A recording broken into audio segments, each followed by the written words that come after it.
Tenía el tercer año de la licenciatura en Educación Primaria. Bienvenidas a este cierre del curso de Formación Cívica y Ética, organizado por sus maestros, por la doctora Teresa Jiménez Álvarez, la maestra Irma Yarmina Araiza Delgado y el doctor Armando Méndez Figueroa. Claro que sí,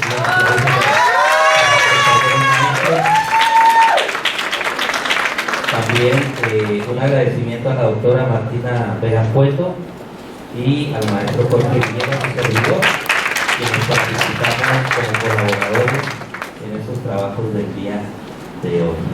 Y son estos esfuerzos en conjunto de los docentes que hacen posible este tipo de eventos que fortalecen indiscutiblemente el currículum y su formación, que van un poquito más allá de las aulas, un poquito más allá de lo que el ciclo escolar pudiera permitir, y se realizan eventos importantes, eventos enriquecedores para su formación y sobre todo en estos temas tan importantes y relevantes en la educación.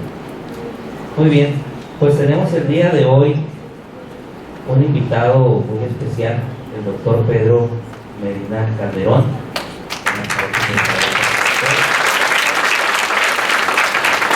quien participará con una conferencia titulada De una ética de valores a una ética de la liberación.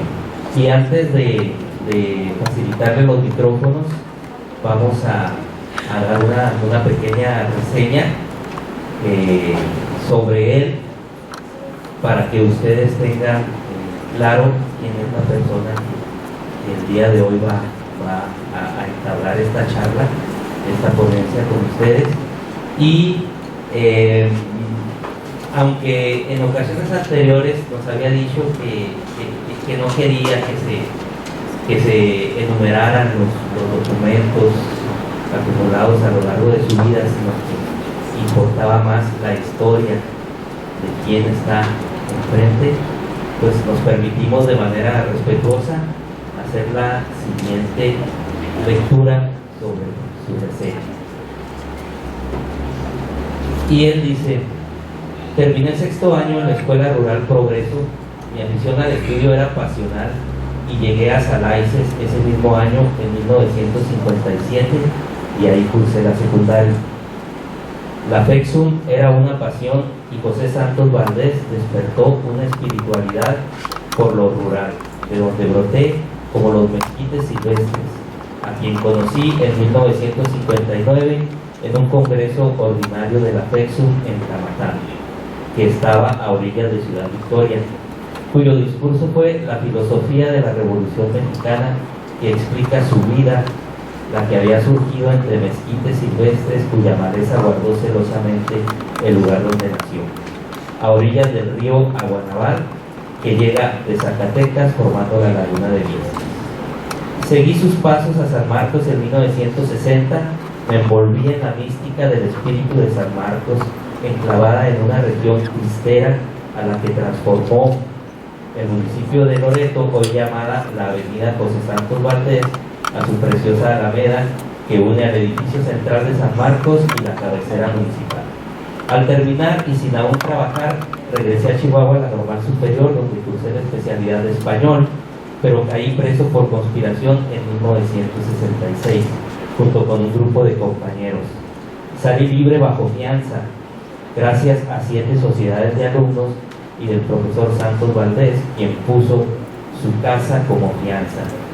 Pero me dieron la Ciudad de México por cárcel. Manuel Ortega, descendiente de Toribio Ortega de Chihuahua, y mi hermano en luchas estudiantiles. Me consiguieron plaza en el Centro Escolar Revolución, la vieja cárcel de Belén, en cuya primaria vespertina trabajamos, él como director y yo como docente durante casi 10 años, hasta que me regresé a Chihuahua otra vez a la primaria Francisco Villa del mismo nombre. Terminé la normal superior y egresé en 1977. En 1984, la reforma de educación normal validó la normal superior como licenciatura y quise estudiar una maestría. En Chihuahua no hallé dónde. La fama de agitador me perseguía y me regresé a la Ciudad de México e ingresé a la Universidad La Salle de México, donde cursé mi maestría en innovaciones educativas en los años de 1990 a 1992. En época cayó el socialismo y busqué alternativas. Encontré el camino de la filosofía de la liberación y empecé a buscar al Marx desconocido. En eso ando, y mis tesis de maestría y doctorado responden a esa nueva interrogante. A eso responde esta nueva visión de mi conferencia en pos de un futuro a la educación rural. Muy bien, pues antes de ceder el micrófono al doctor Medina, es imperativo mencionar que también fue director fundador de la Escuela Normal Experimental de Gómez Farías, Chihuahua, y que recibió la presea al mérito profesor José Santos Valdés, ejecutoria en el normalismo rural en el año 2013. Pues 2023. Ok. 2. Muy bien. Gracias por la corrección. Bueno, pues sin más, y una vez que recibimos al doctor Pedro Medina Calderón. Estoy muy emocionado. Tengo una semana emocionado. Estoy oyendo música purépecha de Michoacán en honor a la maestra Yasmín, porque me permitió llegar otra vez a mi adorada Escuela Normal Rural Ricardo Flores Magón, antes en Ricardo Flores Magón y ahora en Saucillo.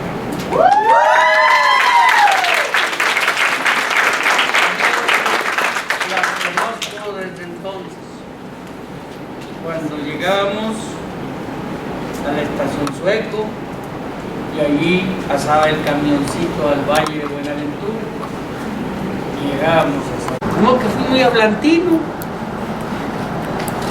Después descubrí que la palabra es muy importante, pero más lo que vehiculiza, los conceptos.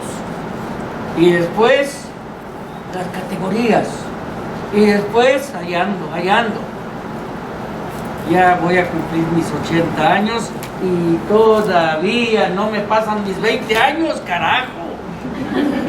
Estoy lleno de entusiasmo, de ilusión. Bueno, encontré una buena veta, como dicen los mineros, y voy cavando. Y cuando ya creo que llegué al fondo de la mina, encuentro que hay más. Y eso, por eso es importante el diálogo. Y el diálogo con los jóvenes. Y más, déjenme que les diga, con mis hermanitas. Son mis hermanas. Aunque ustedes no lo sepan, ni nadie lo sepa. El normalismo rural es mi vida. Sin él, pues yo me hubiera quedado ahí piscando algodón en la comarca lagunera cuando sembraban algodón. Ahora siembran alfalfa para vendérsela al oligopolio que se le llama la laguna, la leche Lala. Curioso. Y la tierra, la parcela, se la rentan a los antiguos hacendados, que en el 36 les fue conquistada por aquellos peones agrícolas donde andaban liderados por mi padre. ¿Y quién hizo esa maldad? Pues tenía que ser el diablo mexicano, Carlos Salinas de Gortari. ¿Y saben dónde lo aprendió? En Harvard. Allá fue a hacer su doctorado. Por eso es muy importante prepararnos para los doctorados, porque en la lucha de la educación superior se da la gran batalla teórica, y de la teoría, la práctica.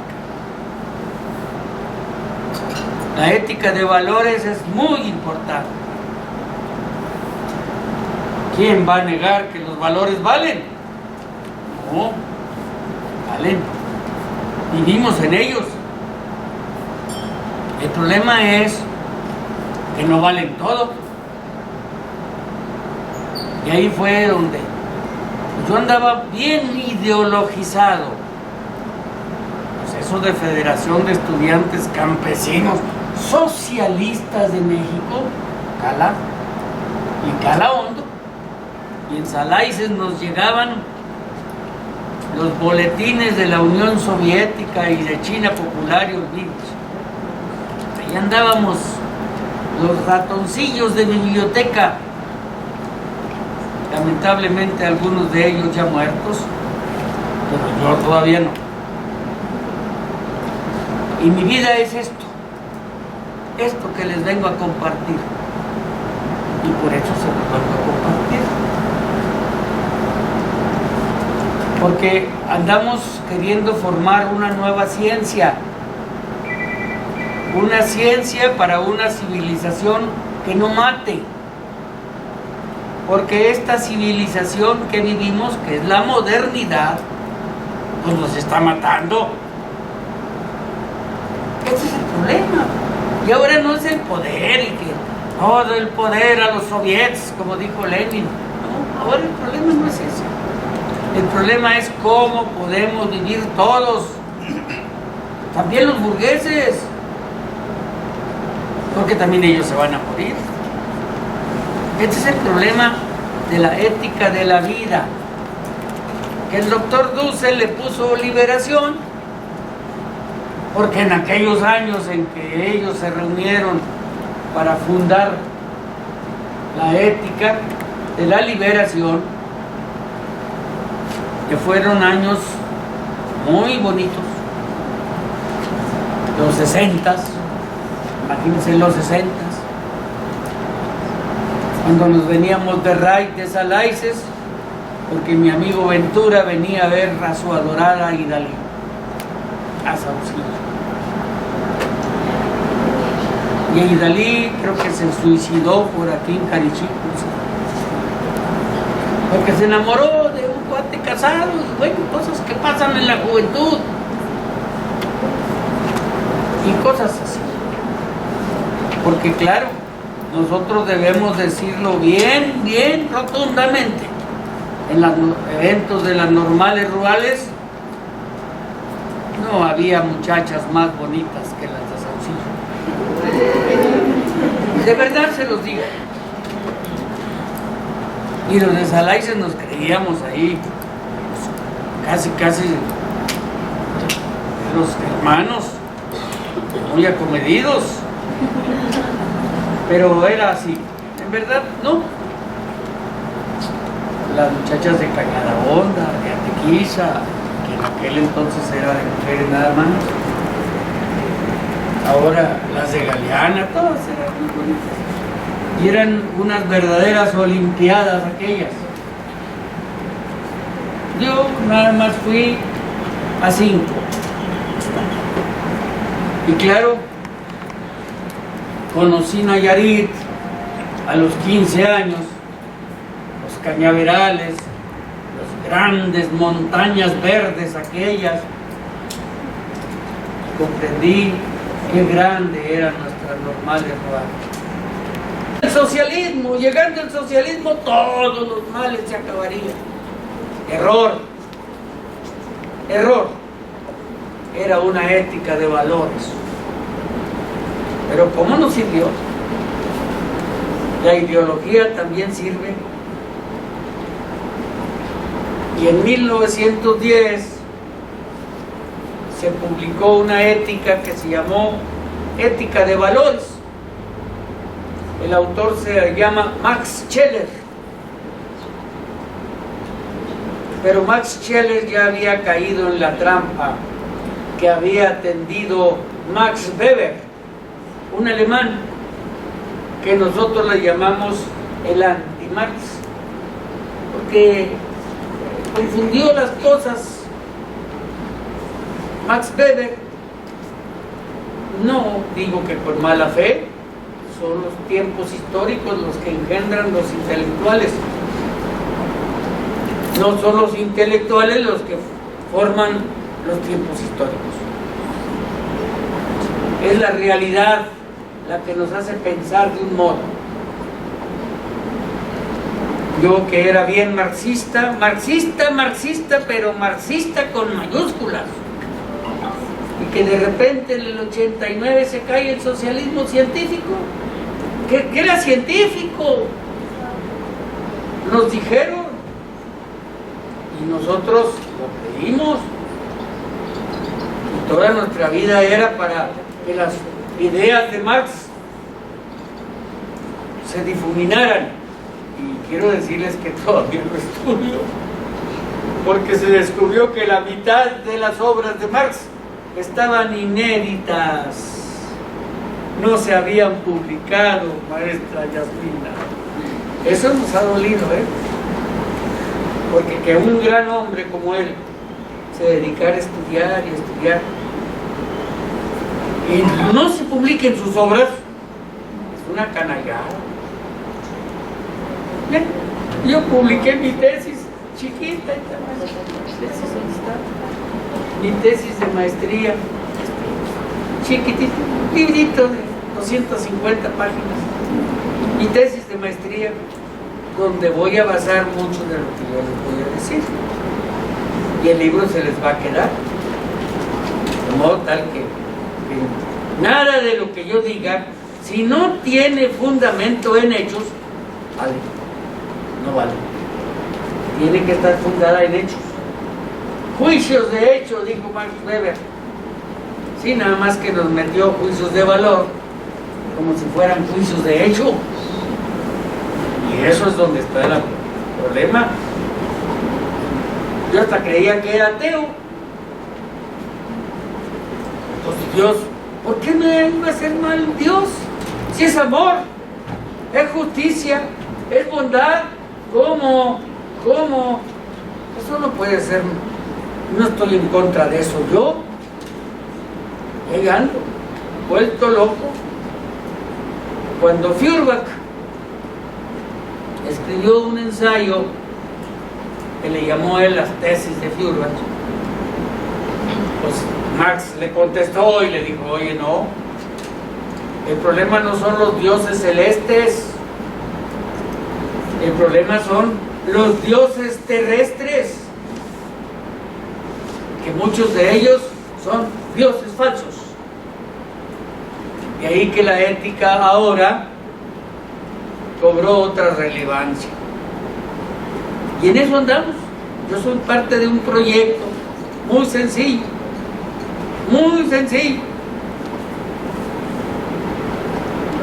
formar una nueva ciencia.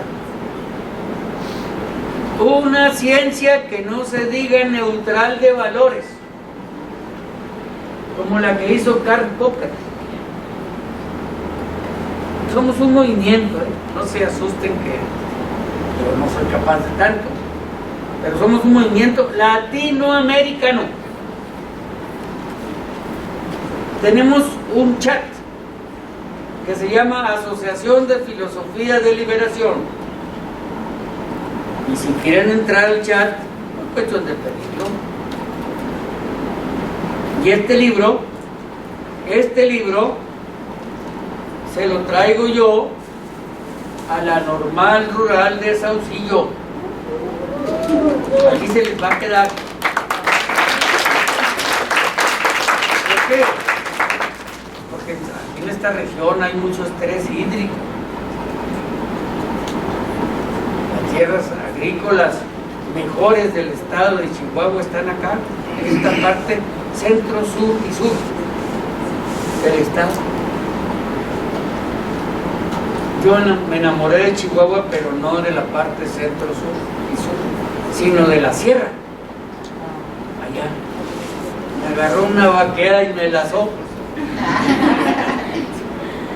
Y hace rato traje a mi hijo por aquí. Y dije, nomás no voltees.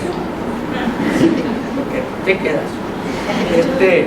Sí, mi hijo, José Santos se llama, como mi maestro, José Santos Valdés. Le decía yo al compañero, maestro de la escuela, que el maestro hipotecó su casa para sacarme de la cárcel de Lecumberri. Dígame quién de nosotros hace eso con unos locos aventureros como éramos nosotros. Miguel Quiñones murió en Madera. Yo soy ahora, en aquel entonces, el grupo de Zaragoza, que es de donde yo soy, dijo, no, la sierra de Chihuahua no sirve para las guerrillas. Ellos eran de allá. Es demasiado fría. Y gracias a ellos, no fui yo a morir allí, sino aquí estuviera hablándoles un espíritu que también les está hablando. Entonces, compañeros, así me quedé en Chihuahua.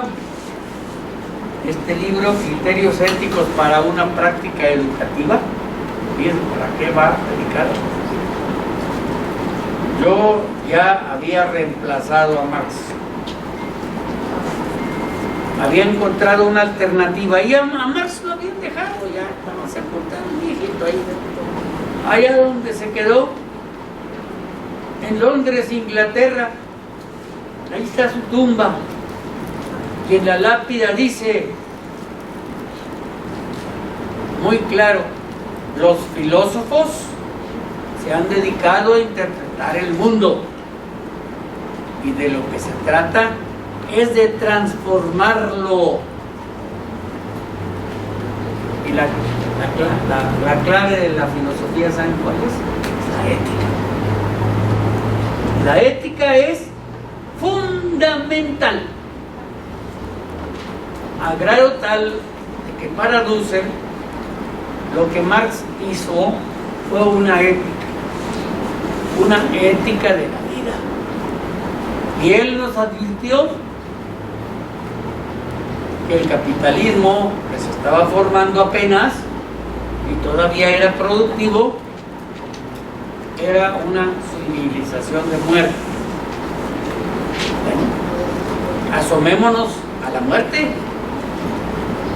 Y eso fue lo que yo investigué en mi tesis de maestría. De repente apareció que había un enorme agujero de ozono en la estratosfera y que los rayos solares llegaban directos a la Tierra y que ahí donde llegaban había un sobrecalentamiento y en la parte a donde no llegaban había un enfriamiento.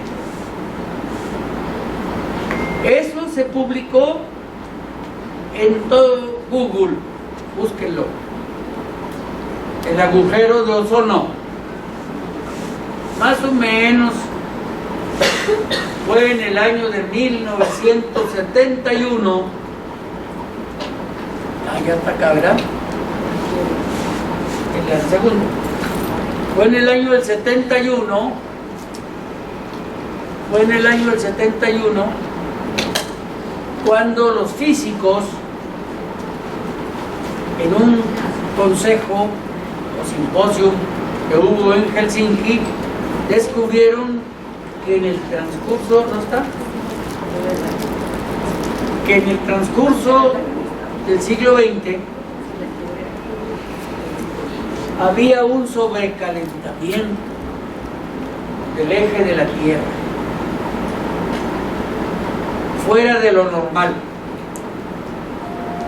Y luego en el, más o menos el 74, por allí,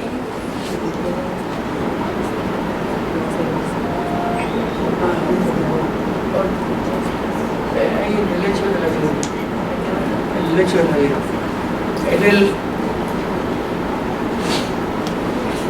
el 74, busquen en el Google Sencillamente busquen los límites del crecimiento. Es un matrimonio. Como me pasa siempre con los apellidos en inglés o en alemán, no me los grabo. Lo acabo de checar eso, ahí está. Dicen ellos, no podemos seguir creciendo y creciendo y creciendo y creciendo como la utopía de la modernidad nos había prometido. La utopía de la modernidad era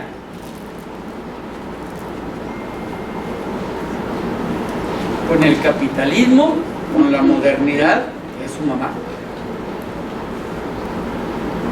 vamos a tener un crecimiento científico infinito. Sí, porque hay un problema. Los recursos naturales son finitos, se acaban. Yo no sé qué va a pasar en Delicias cuando ya no hay agua en México. Se van a matar. Y tenían razón los delicienses. Aquí son agrícolas, tierras de riego. Pues ahora imagínense los que viven de las tierras de temporal, allá por Gómez Farías, por Zaragoza, por Madera, donde tienen que crecer los pastos para sus reses. Es terrible. Bueno, hasta en los Estados Unidos hay estrés hídrico, porque ahí a los alrededores de Chicago, en Illinois, no llueve. Es decir, esta amenaza de muerte, pues la sintieron estos 15 días pasados, o aquí en Delicias hubo calor.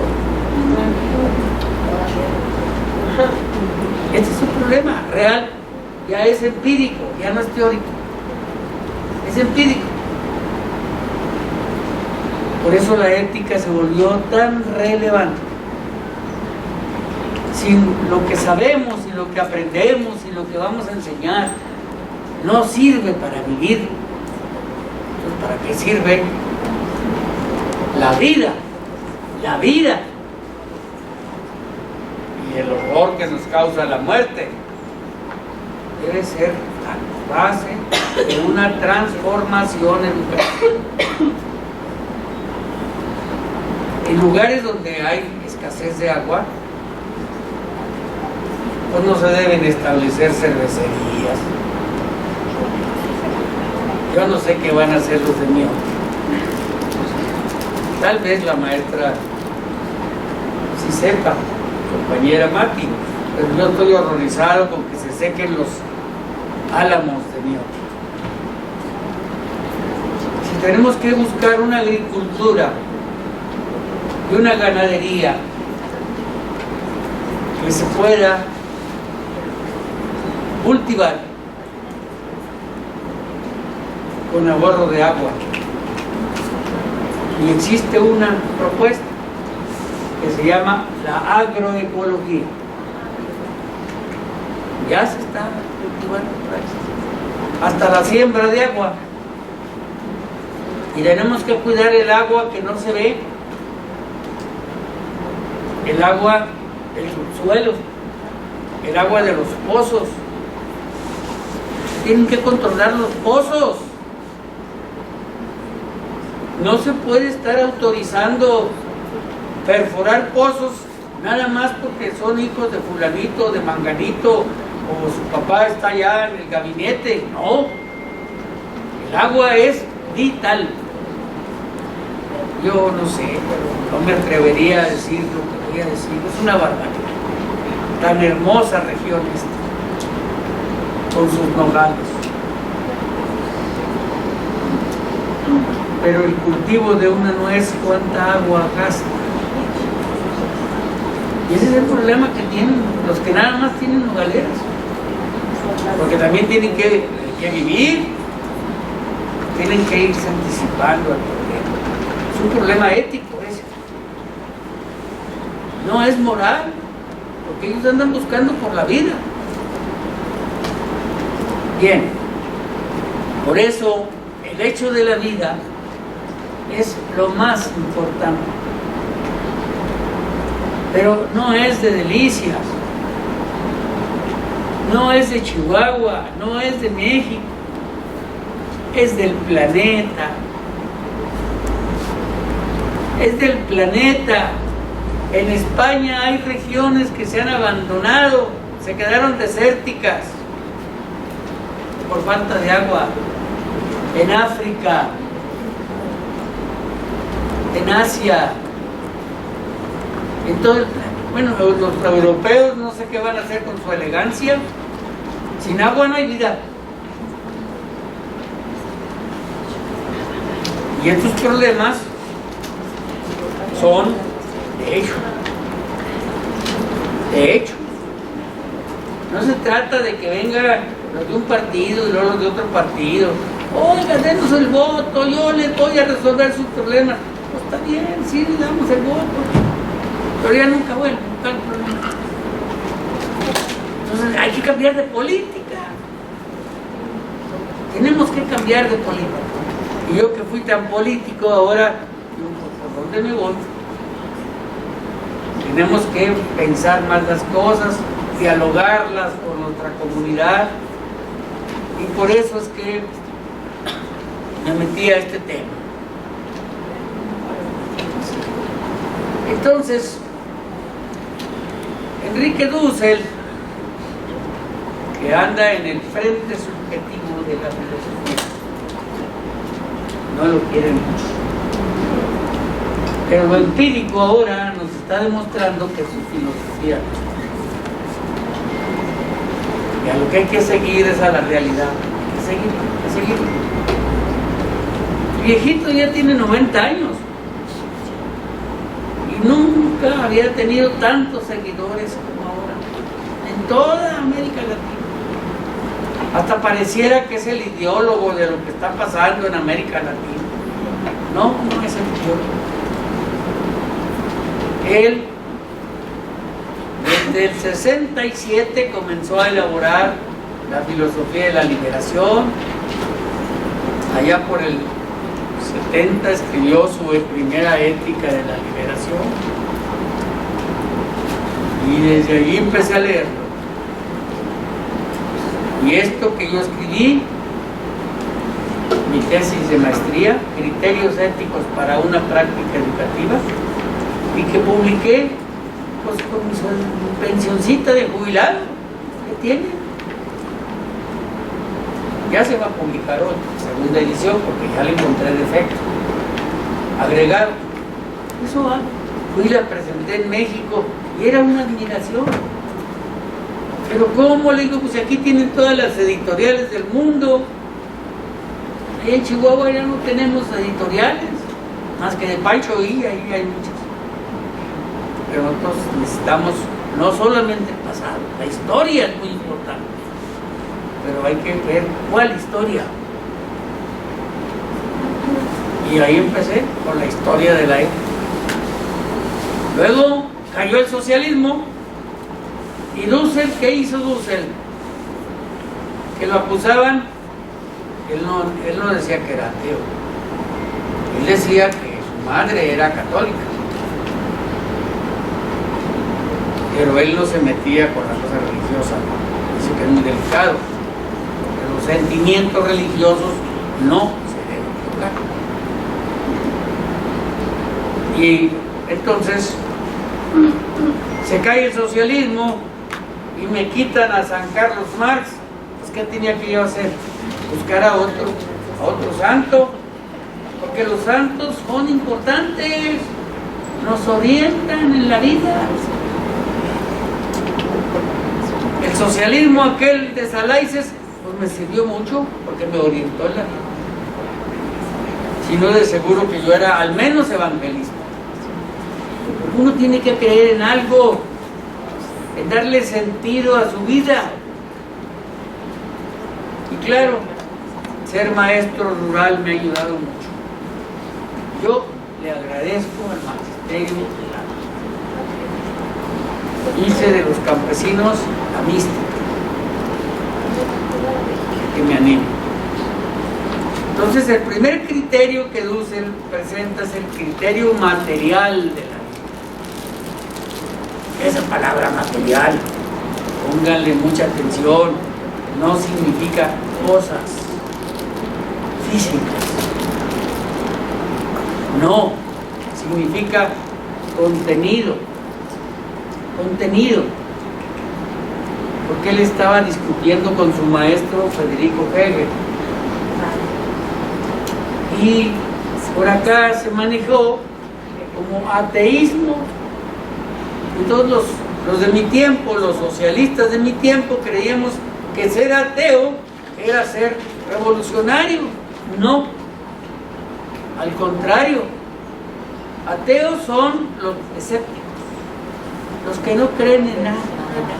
No hagas caso a ese profe, está loco. Esos son los escépticos. No tienen espiritualidad, no tienen mística. Y para esto se requiere mística. El descubrimiento de Marx lo hizo Dussel, tiene 4 libros, claro, están en mi humilde bibliotecita. Se llama Hacia un Marx desconocido, las metáforas teológicas de Marx, el pensamiento teórico de Marx, y hay uno que ha causado revuelo últimamente que se llama Las metáforas teológicas de Marx. Pues no que era ateo, pues no es ateo. El problema es saber que es Dios. Dios es un horizonte de vida, el Dios celeste. Pero el Dios terrestre, ¿qué es? Es el hecho de la vida. Si estamos vivos, actuamos, amamos, soñamos, pensamos, luchamos, gritamos, vamos a Saucillo. Pero si estamos muertos, ya no hay nada que hacer. Entonces, la vida necesitamos reconceptualizarla. El siguiente criterio que Dussel da en criterios éticos para una práctica educativa es el democrático, y ese causa muchas broncas, porque nos ponemos de acuerdo, bueno, ¿y qué vamos a hacer en Delicias? ¿O cómo vamos a sacar a todos los nogales? Pues en Estados Unidos se han estado sacando los nogales, por eso hay mercado para los nueces de Chihuahua y de Coahuila y de Durango. ¿Por qué? Pues porque la nuez, encontraron ellos, que consumía mucha agua. Hay que plantar árboles que no consuman tanta agua. No sé cuáles. No sé cuáles. A mí me gustan mucho las higueras, los higos. Mejor,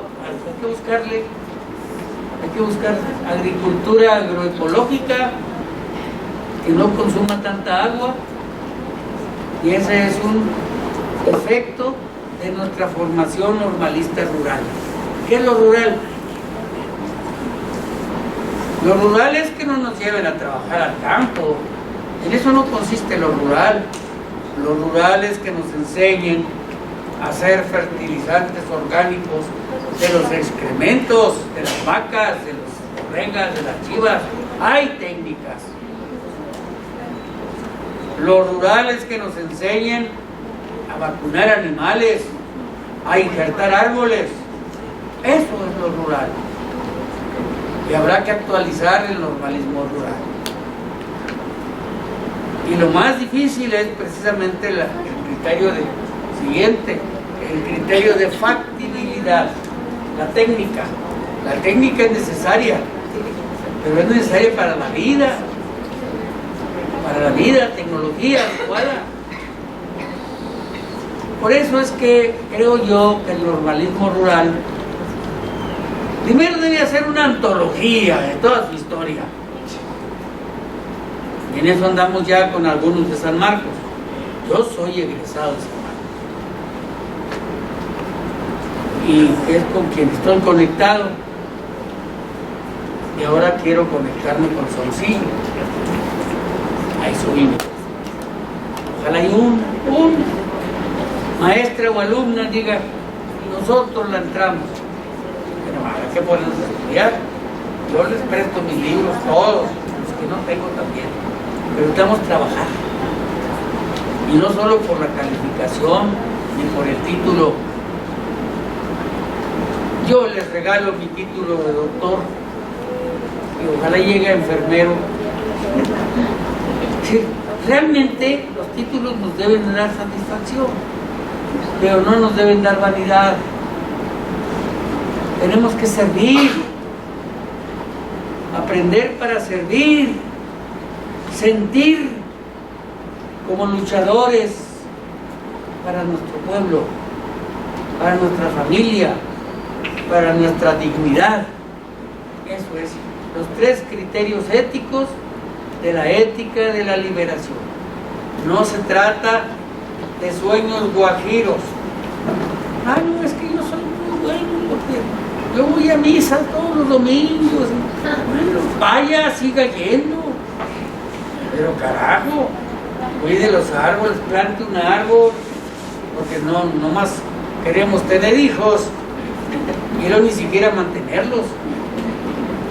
El problema no es tanto el amor que sentimos por los demás. Tenemos que hacer algo práctico. Tenemos que trabajar para la vida, todos. Y por eso,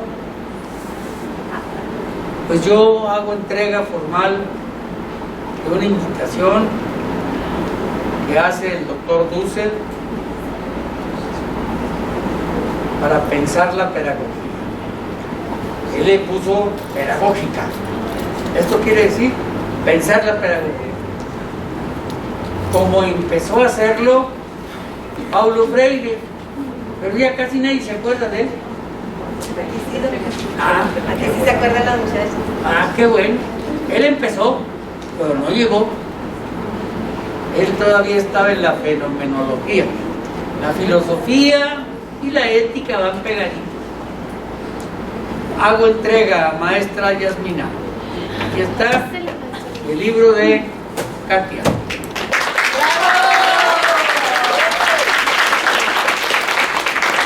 Quiero traerles también pues una nostalgia, también de nostalgia al libro.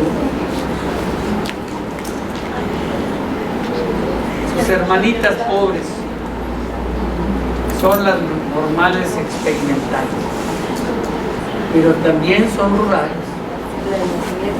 Y lo peor, sin beca y sin internado. Y lo peor, a mí no me dejaron hacer la normal rural de Gómez Farías por andar defendiendo a las normales rurales que las iban a cerrar en el 72. Y gracias a eso, están ustedes aquí. No les vengo a cobrar. Ya me lo pagaron. Me nombraron padrino de la generación 73. Y yo eso no lo olvido. Amor con amor se paga.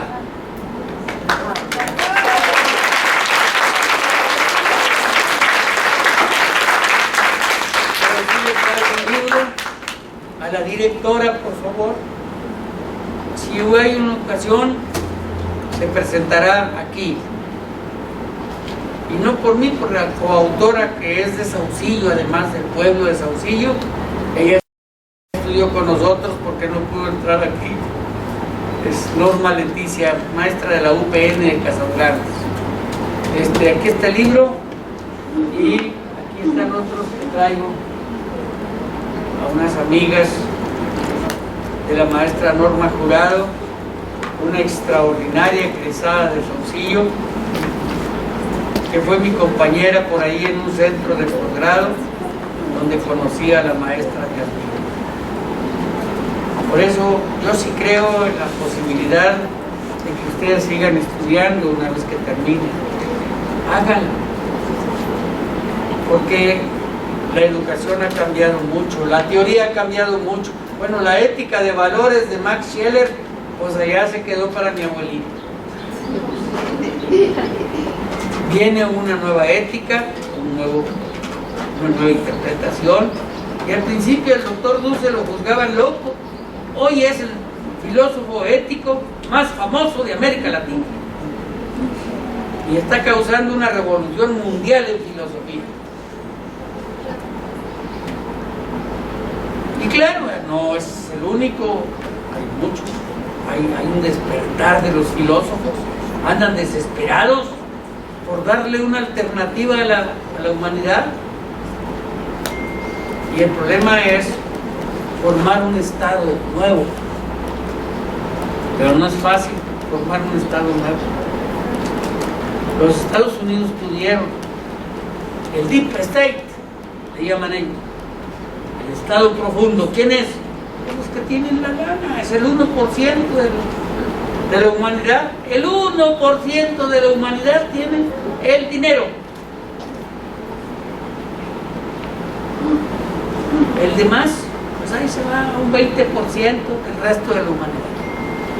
Está duro el problema, porque implica lo político, porque implica la guerra mundial, porque implica que Ucrania no se aloque y que de repente no lancen los rusos un misil, porque adiós todos los sueños. Estamos en un momento histórico muy importante y necesitamos estudiar con mucha profundidad, con mucha seriedad. Yo soy nada más un pobre soldado raso de este ejército de la humanidad que trata de salvar. Pero ustedes están aquí y esa es una gran alegría, una enorme alegría. Ya no está Magdalena Ortiz o Gloria González, aquellas enormes y hermosas mujeres, ya no, las viejitas, como yo, y nos vemos con mucho cariño cuando nos vemos. Son los tiempos nuevos, ahora son los tiempos de Heli, maestra. ¿Y dónde que Heli es de armas tomar? Heli y los de San Marcos, y los de Aguilera, y los de Santa Teresa, fueron las correrías. En octubre voy a San Aguilera y espero que en San Marcos se acuerde algo. En julio tenemos reunión, el 16 de julio, y ahí andamos, no paramos. Un poco de acción, muy poquita, y mucha alegría. Muchas gracias por haber venido, por haberme dado este espacio y por haberme hecho sentir otra vez lo que Saucillo es en mi corazón.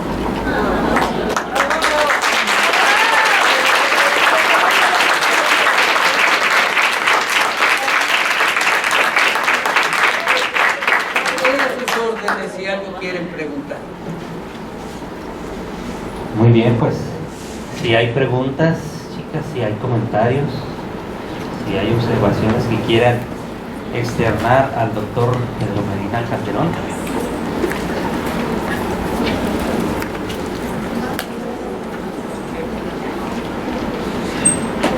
Aprovechen ahora que lo tenemos aquí para que hagan todas las preguntas que quieran, todo lo que quieran saber sobre la ética. Aquí está el doctor. ¿Algo más? Y algo más.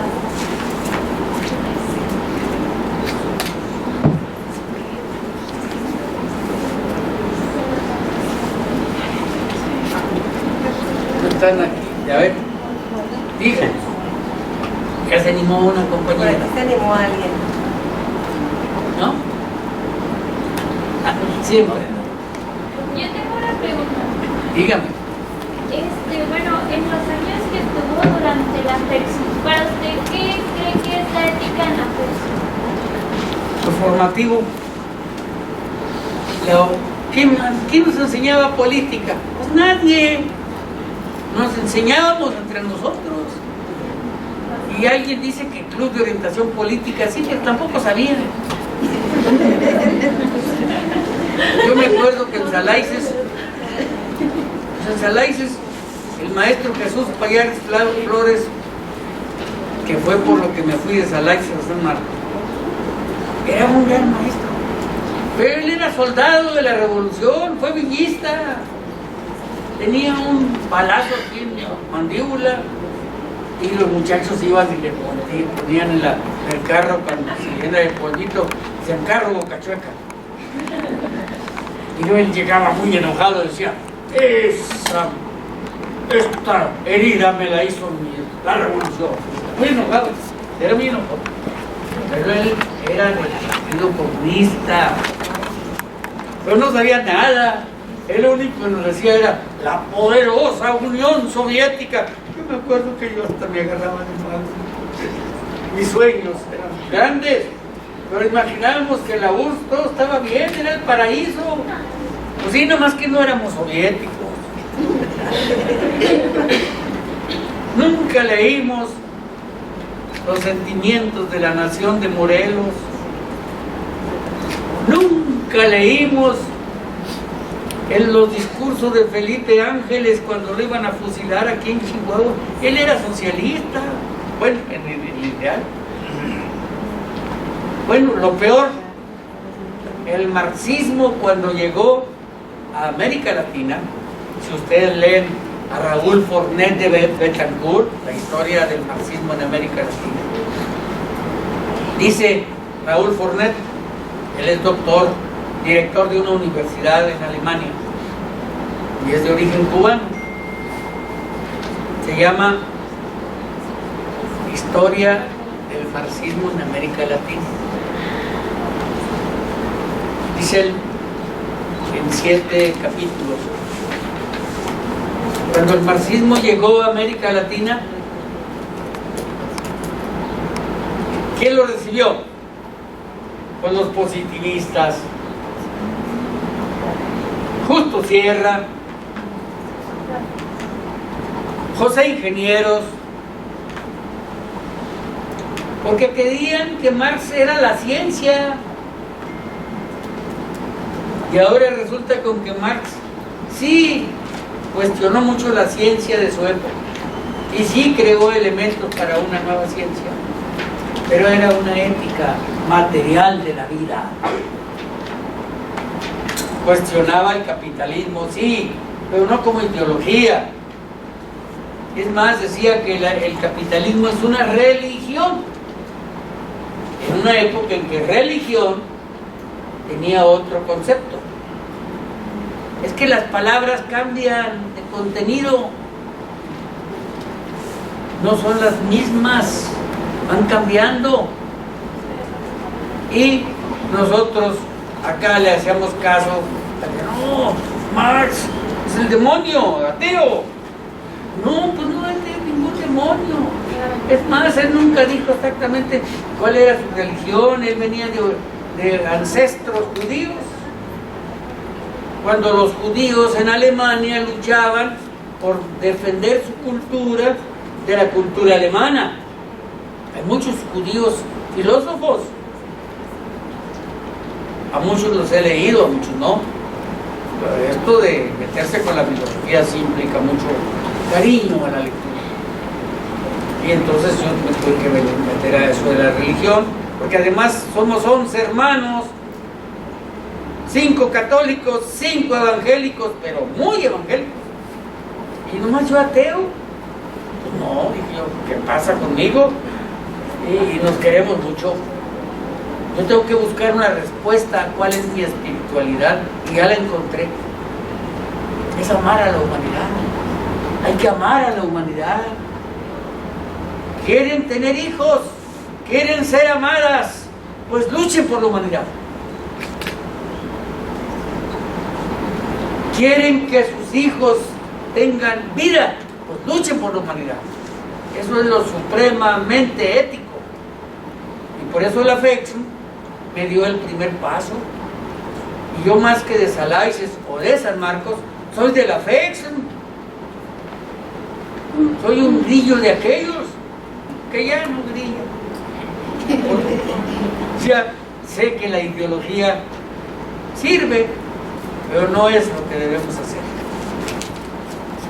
Queremos que alguien nos siga, actuemos bien. Actuemos bien. Entreguémonos con todo lo que somos. Yo no sé, pero yo sí quiero vivir, claro. Pero si no sirvo para nada, pues más vale que ya me muera. Este es el problema. Hay que vivir, pero hay que vivir sembrando. Como dice Blanco Belmonte, maestra Yasmina, a usted que le gusta la poesía. Hay que vivir sembrando. Por eso la FEX sí es muy importante. Lo que a mí me admira es que el maestro José Santos Valdés no era un comunista común y corriente. Es más, nomás duró unos años. Lo tuvieron 3 años esperando para admitirlo. Cuando la escuela socialista se instaló por Narciso Bassols en el 32. En el 32. ¿Para qué lo hizo Bassols? Para ayudar a su cuate Plutarco Elías Calles, que andaba muy desprestigiado porque la voz popular lo acusaba de haber mandado matar a Álvaro Obregón. Yo sí creo que lo mandó matar, pero no tengo pruebas. ¿Por qué?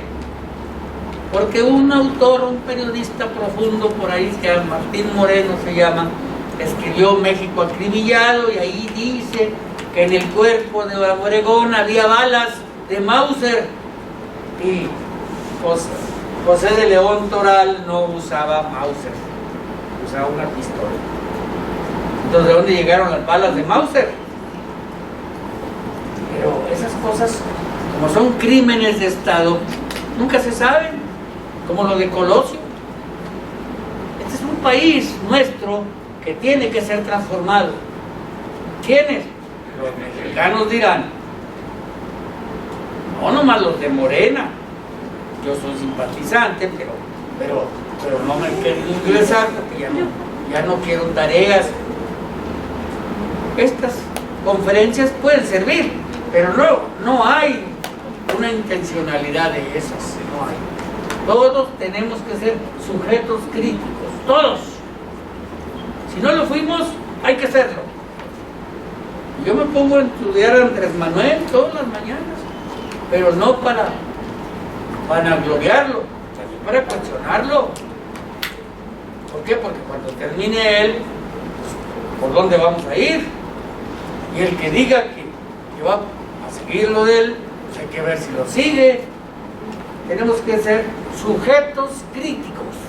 Eso es lo que es ser revolucionario.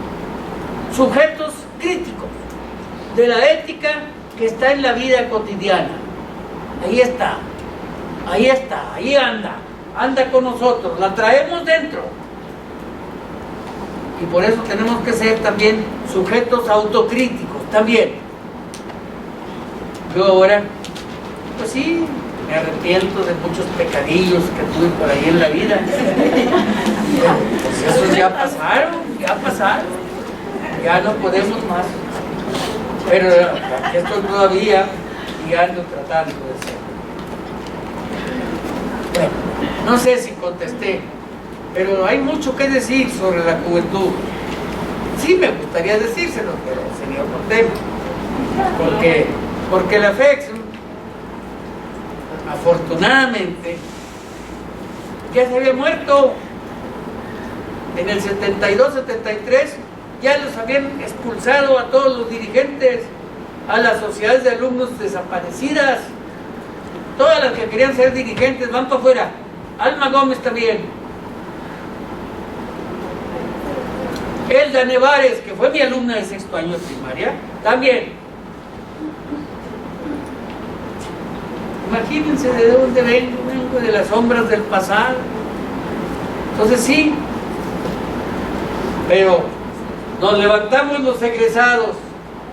Nos levantamos, digo yo. Les mandé una carta normalista rural donde les decía que iban a cerrar las normales rurales, que ya estaba dada la orden presidencial, y ya estaba. El viejo nazi de Ramón G. Bonfil ya le ha dado la orden, y la andaba diciendo en los periódicos. Ya San Marcos y Cañara se iban al CREN de Aguascalientes.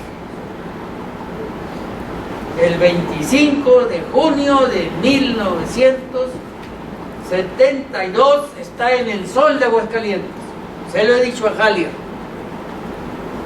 Hay que escribir eso, porque se fueron de vacaciones muy a gusto las muchachas y los muchachos. Ya no había conocido a la maestra ni a Norma, ni a Tere, ni al maestro, ni a... Esto ya no existiera. ¿Quién sabe qué sería? A lo mejor un querer, o a lo mejor una normal experimental. De ahí vienen las normales experimentales, eso lo digo en el libro. Y ahí salió Yoya, la secretaria de ustedes, y ahí salió el maestro Rigo Martínez Villalbazo, y todos esos que ya se fueron, ya no están aquí, ya se murieron incluso. Vean que la vida es hermosa. ¿Y qué cosa? ¿Alguna otra pregunta? No le hablo de las demás organizaciones estudiantiles porque no acabo. Pero siguen con la fe. Hay que mejorarla. Yo digo, y se los voy a decir en Aguilera, porque ahí son medio históricos y tienen un doctorado. Voy a decir bien claro a ellos de cuál socialismo hablo. Del soviético, pues ya no existe. Del mexicano, pues no existe. El pobre López Obrador, ahí lo traen de comunista, pues pobre López Obrador, hombre. Él no es comunista. Es más, se me hace que es hasta teólogo de la liberación. Es decir, la verdad yo le veo así. Es un buen hombre, sí. Quién sabe si logre lo que quiere, pero va bien. Que no tiene fallas, como todos los políticos. Pero tampoco se crean todo lo que digan, ni a favor ni en contra. Sean sujetos críticos.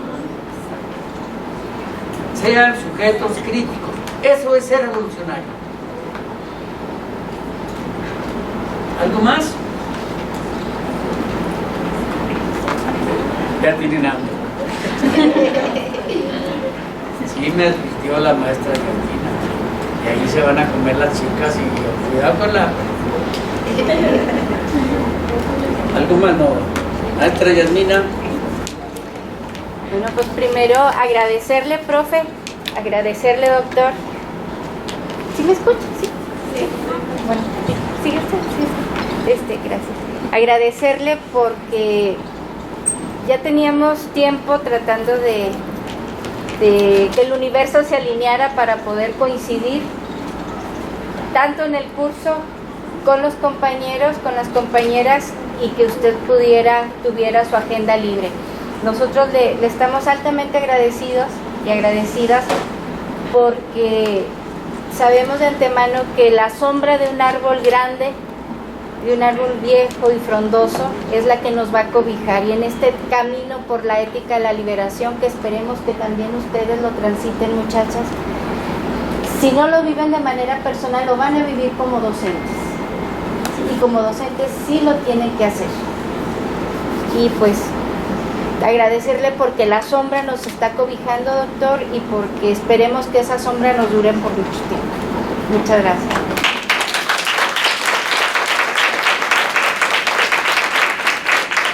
Muy bien, y pues en este tenor de agradecimiento, pues se va a entregar un reconocimiento al doctor Pedro Medina Calderón. Vamos a pedir por favor a la maestra Tere, para que nos haga el favor de entregar este reconocimiento. Pues muchas gracias, doctor, por tenerlo. La verdad que es un placer. Las muchachas yo creo que se van a ir. Fuerte. Bueno, fuerte. se me hace que hablo más fuerte yo, Sí, ¿verdad? sí. Pues primero que nada darle las gracias al doctor, ¿verdad?, por estar aquí. Yo sé que todo lo que usted nos dijo, las muchachas se lo llevan porque ya están en tercer año, ya próximas a estar con una práctica profesional directa con los niños y las niñas, y estoy segura que van a ser revolucionarios. Estoy segura, porque como nos lo dice el doctor, tienen que ser críticas. Y esperamos que logren formar a sus alumnos y a sus alumnas en ese sentido. Y gracias a todos los que ustedes nos están mencionando.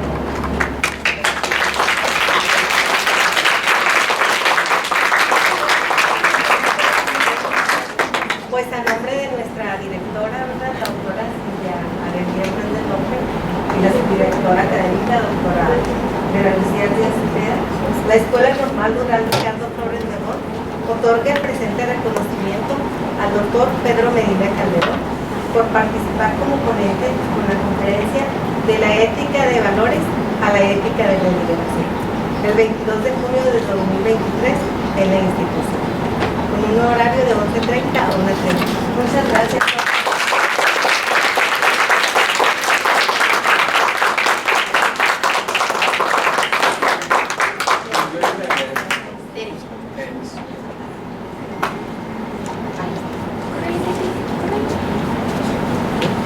No, que es nuestro reconocimiento.